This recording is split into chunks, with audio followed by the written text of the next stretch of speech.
Ta-da. Thấy không? Thấy mặt sáng không? Nhìn đây đi kìa. Thấy không? Nhìn đây đi kìa. Nhìn đây đi ơi.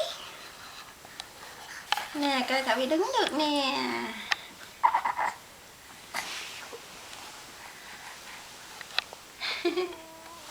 Nhìn ba đi kìa. Nhìn ba kìa. Bao cái phim kìa. Hello. Ui. Đây đây. Bước tới đây.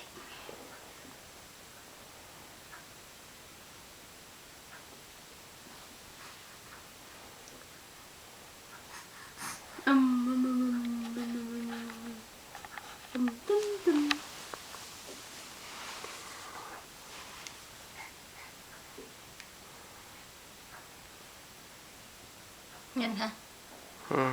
Cười lên coi. Nhìn má cười kìa, cười kìa.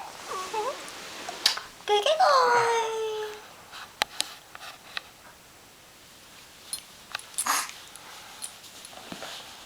Cho ngồi nha, nè, ngồi lên đùi mami nè. Đó. Đội nón lại.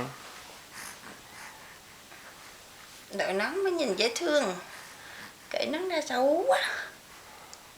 Đẹp chưa? Thảo Vy đẹp chưa?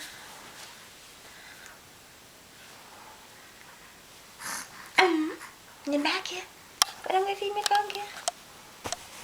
Nhìn cái máy với nhìn bà vậy. Đúng không? Nhìn máy á.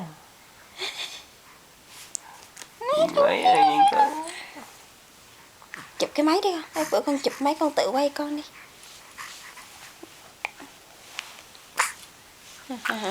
Ngồi rồi tụt kìa. Quay. Quay. Quay. Quay for me. Quay. Đứng dậy đi. Mũ kỳ. Chỉnh lại coi.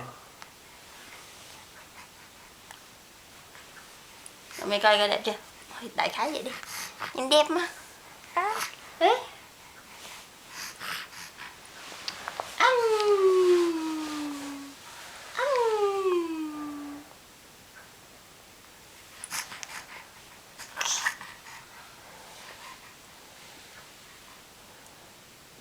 Quay được mấy phút rồi? 2 phút rồi. 2 phút thôi. Nó quay nữa đi đó đi. Đi quay con nữa đi. Quay 3 phút không? 2 phút. Quay lâu lâu cho mà ngoại coi Thảo Vy nè. Đây Thảo Vy mang đồ đẹp nè. Đẹp không?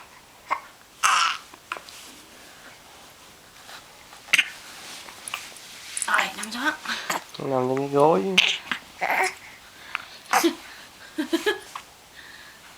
Gối đâu rồi? Gối đâu rồi? Gối anh nằm lên.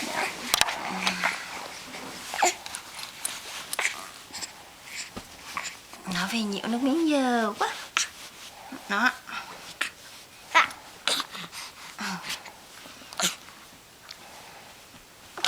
Bơi đi.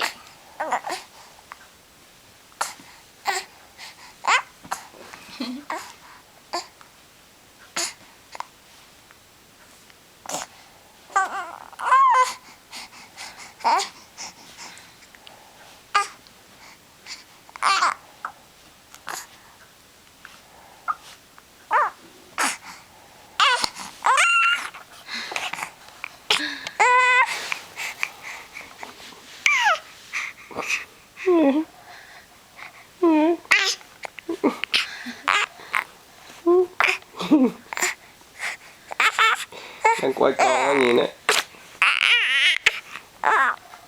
Bác sĩ bắt con phải nằm vậy cho cái đầu khỏi bị móp.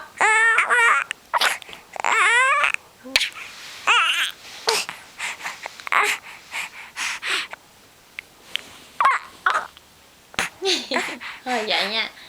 Quậy phải không? Ok. Ây da, ngồi xuống nè. Ngồi đi. Khỏe chưa? Đỡ mệt chưa? Liếm gì vậy? Quay vậy thấy tối không? Nhìn thấy tối mà. Sáng hả? Rất.